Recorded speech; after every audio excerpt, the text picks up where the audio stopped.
The strength you need to overcome life's battles does not come from within yourself. It does not come from your background, your talents, or even your determination. True strength comes from the one who created you, the one who breathed life into your body and placed a purpose deep within your soul. The world teaches us to rely on ourselves, to dig deep and push harder, but human strength has its limits. We get tired, we get discouraged, we fail. But there is a power far greater than anything we possess, a strength that does not run out, a source that never runs dry. That power comes from God. Throughout history, we have seen people accomplish incredible things, not because they were the strongest or the smartest, but because they had faith in something greater than themselves. When David faced Goliath, he wasn't the most powerful warrior on the battlefield. He was just a shepherd boy. He had no armor, no experience, no chance of victory by human standards. But he did not rely on himself. He did not put his trust in a sword or a shield. His faith was in God, and that faith made him victorious. He stood before the giant with nothing but a slingshot and the confidence that God was on his side. And when he released that stone, it wasn't his own strength that brought the giant down. It was the power of God working through him. The Bible reminds us again and again that our human strength will fail, but God's strength never will. Isaiah 40:31 says, "But those who hope in the Lord will renew their strength. They will soar on wings like eagles. They will run and not grow weary. They will walk and not be faint." That means when you feel weak, when you feel like you can't go another step, God gives you the strength to keep moving. You don't have to rely on your own power because His power is limitless. Look at Moses. He did not believe he was capable of leading God's people out of Egypt. He told God, "Who am I to do this?" But God was not asking Moses to rely on himself. He was asking Moses to trust in Him. And when Moses obeyed, the impossible became possible. The Red Sea parted, the Israelites walked on dry land, and the enemy was defeated not because of Moses' strength, but because of God's power. So often we look at our struggles and say, "I can't do this, I'm not strong enough, I'm not good enough." But God says, "You don't have to be, I am enough for you." The key is not in trying harder or being stronger, but in surrendering and trusting that He will carry you through. Your strength may have limits, but the strength of the Lord does not. When you place your faith in Him, there is no challenge too great, no burden too heavy, and no obstacle too big that He cannot overcome. Doubt and fear are two of the greatest weapons the enemy uses to hold us back. They whisper in our minds, making us question our worth, our abilities, and even our purpose. Fear tells us that we will fail, that we are not strong enough, that the obstacles in front of us are too big. Doubt makes us hesitate, keeps us from stepping into the destiny God has for us. But fear is a liar, and doubt is a thief. They rob us of the courage to move forward, the faith to believe, and the confidence to walk in God's promises. From the very beginning, doubt has been used as a tool to separate us from God's truth. When the serpent approached Eve in the Garden of Eden, he didn't attack her with force. He attacked her with doubt. Did God really say? That one question was enough to plant uncertainty in her heart.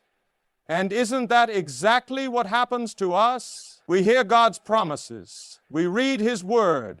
But then the enemy whispers, "Did God really say He has a plan for you? Did He really say He will provide? Are you sure He's with you?" And suddenly we begin to question what we once believed. Fear works the same way. It paralyzes us. It makes us focus on the size of the problem instead of the power of God.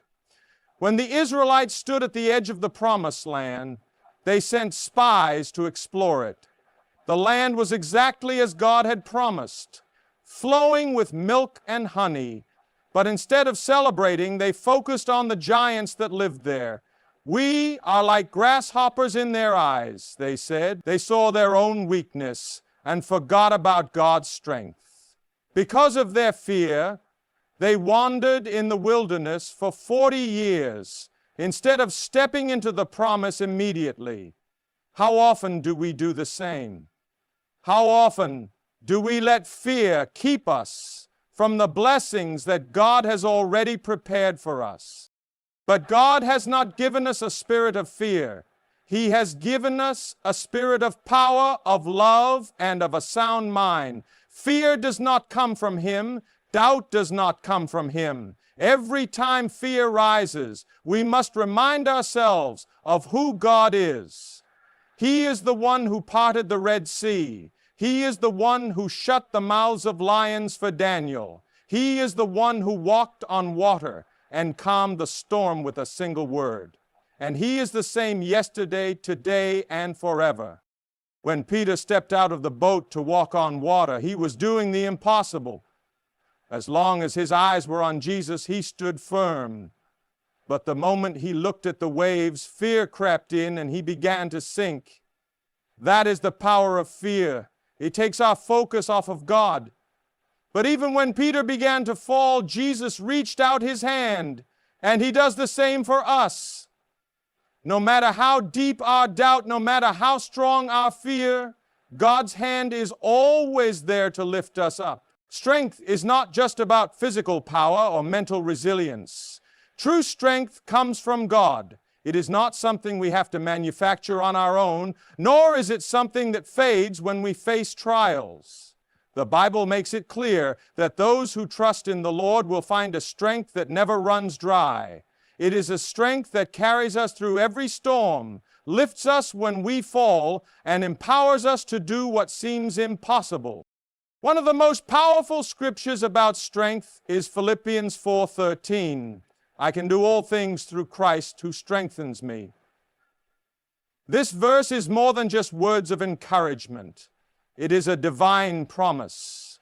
It tells us that no matter what we are going through, no matter how weak we feel, Christ Himself gives us the strength to overcome. This means we are not fighting battles alone. We are not striving in our own power. We are walking with the one who created the heavens and the earth, the one who has already secured the victory.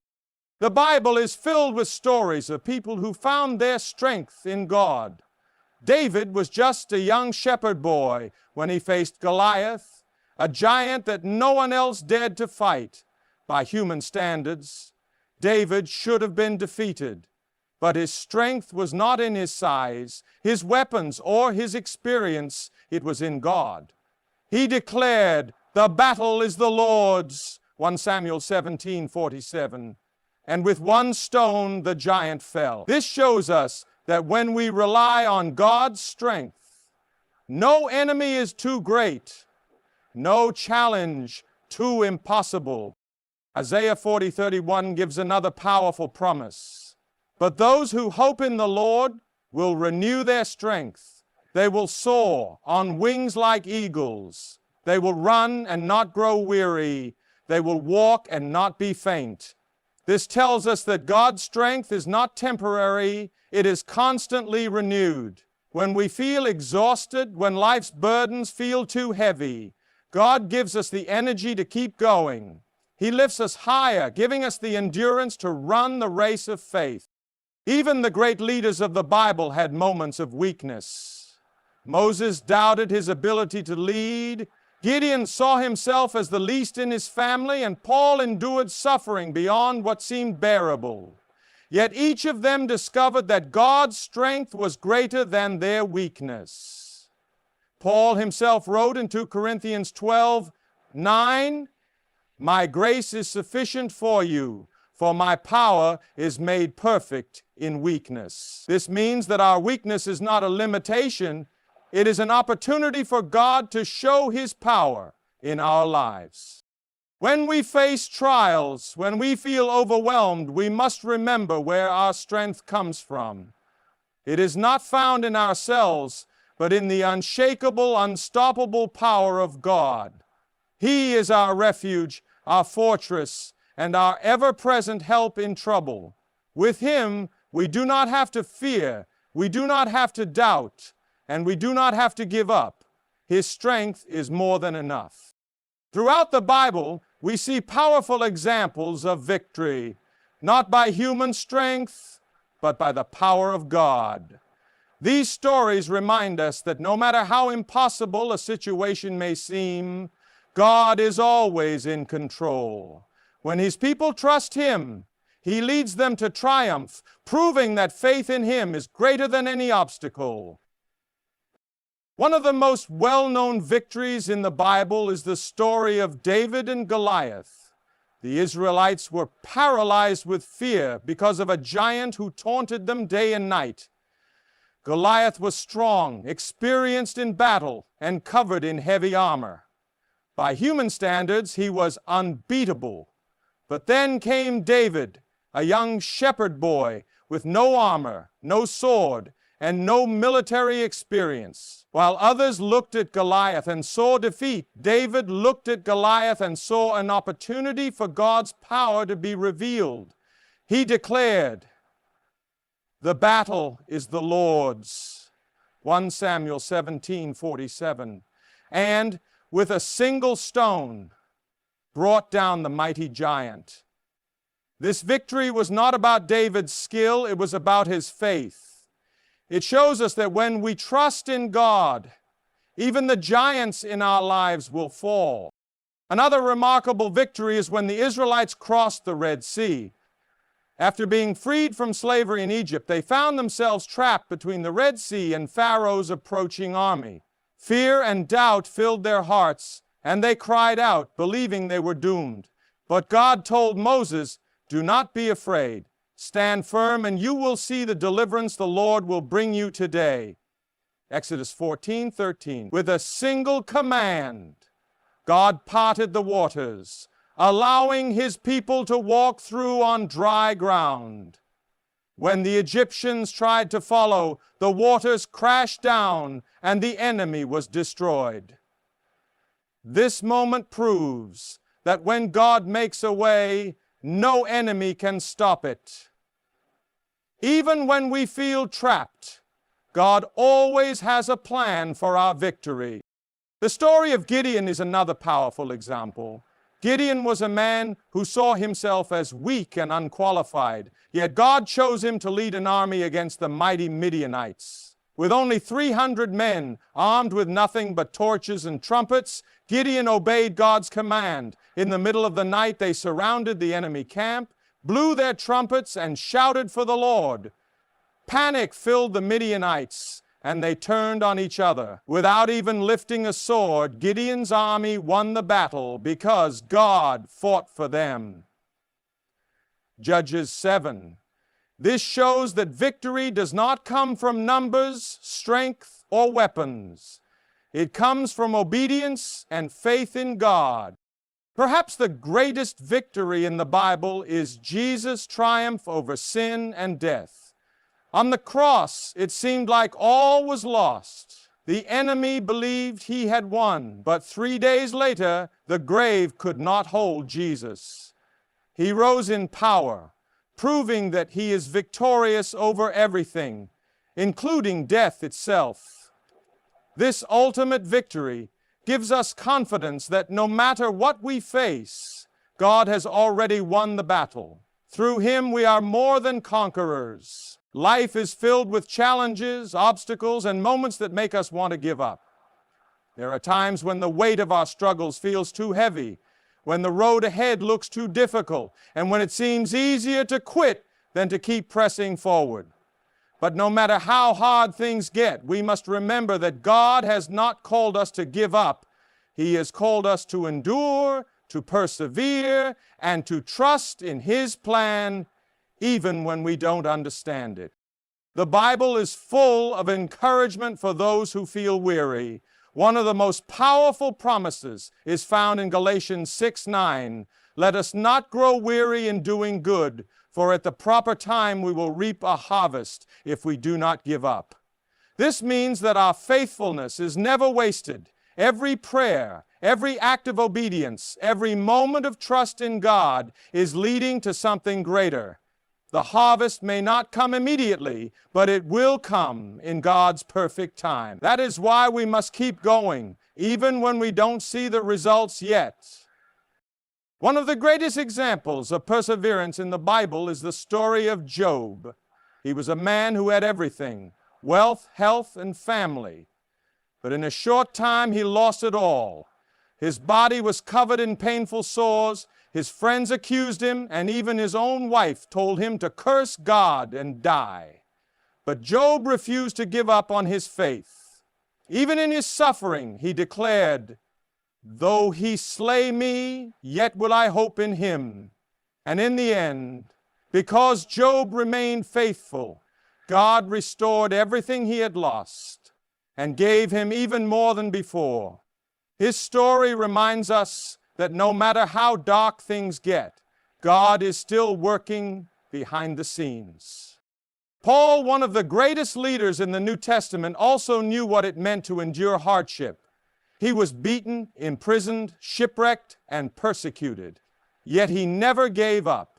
In 2 Corinthians 4:8-9, he wrote, "We are hard-pressed on every side, but not crushed, perplexed, but not in despair, persecuted, but not abandoned, struck down, but not destroyed." Paul understood that no matter what trials came his way, God was with him. And because of that, he kept going, spreading the gospel until his last breath. Jesus himself showed the ultimate example of perseverance. In the Garden of Gethsemane, knowing the suffering he was about to endure, he prayed, "Father, if you are willing, take this cup from me, yet not my will, but yours be done." Luke 22:42. He chose to endure the cross for the joy set before him, the joy of saving us. Because he did not give up, we now have victory through him. So no matter what you are facing, do not quit. Keep believing, keep trusting, and keep moving forward. Your breakthrough is coming. Your victory is ahead, and God is with you every step of the way. It is not enough to hear the Word of God. We must act on it. Too often we wait for the perfect moment, the ideal circumstances, or a sign from heaven before we take the next step. But God is calling us to move now, to step out in faith, and to trust that He has already made a way. He has placed a purpose inside of you, a calling that only you can fulfill. The time for hesitation is over. The time for excuses is done. The time to rise up is now. When God called Moses to lead the Israelites out of Egypt, Moses was full of doubts. He questioned his ability, his speech, and his qualifications. But God did not accept his excuses. He simply asked, "What is that in your hand?" Exodus 4:02. Moses was holding a simple staff, but in God's hands it became a tool for miracles. The Red Sea parted, water flowed from a rock, and a nation was led to freedom. All because Moses obeyed. What has God placed in your hands? What gifts, what talents, what opportunities has He given you? It's time to use them. In the book of Joshua, when the Israelites were ready to enter the promised land, God told Joshua, "Be strong and courageous. Do not be afraid, do not be discouraged, for the Lord your God will be with you wherever you go." Joshua 1:9. God did not tell Joshua to wait until he felt ready. He told him to move forward with courage. If Joshua and the Israelites had stayed on the other side of the Jordan River, They would have never seen the walls of Jericho fall. They would have never entered the land flowing with milk and honey. Their victory was on the other side of their obedience. Many people hear God's call but never step into it because of fear. Fear of failure, fear of rejection, fear of the unknown. But 2 Timothy 1:7 reminds us, "For God has not given us a spirit of fear, but of power and of love and of a sound mind." Fear is not from God, and it has no place in your life. Whatever God is calling you to do it boldly, knowing that He is with you.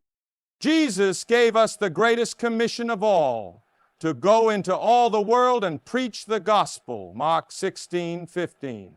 He didn't say to wait until we feel qualified. He didn't say to wait until we have all the answers. He simply said to go. If you are waiting for the perfect moment, you will wait forever. There will always be reasons to delay, always obstacles in the way. But obedience unlocks blessing. So take the step, make the move, speak the word. Say yes to God. The time is now. Your calling is waiting. Your destiny is ahead. Don't let fear hold you back. Don't let doubt keep you stuck. Move forward with faith, knowing that the same God who called you will also equip you for the journey.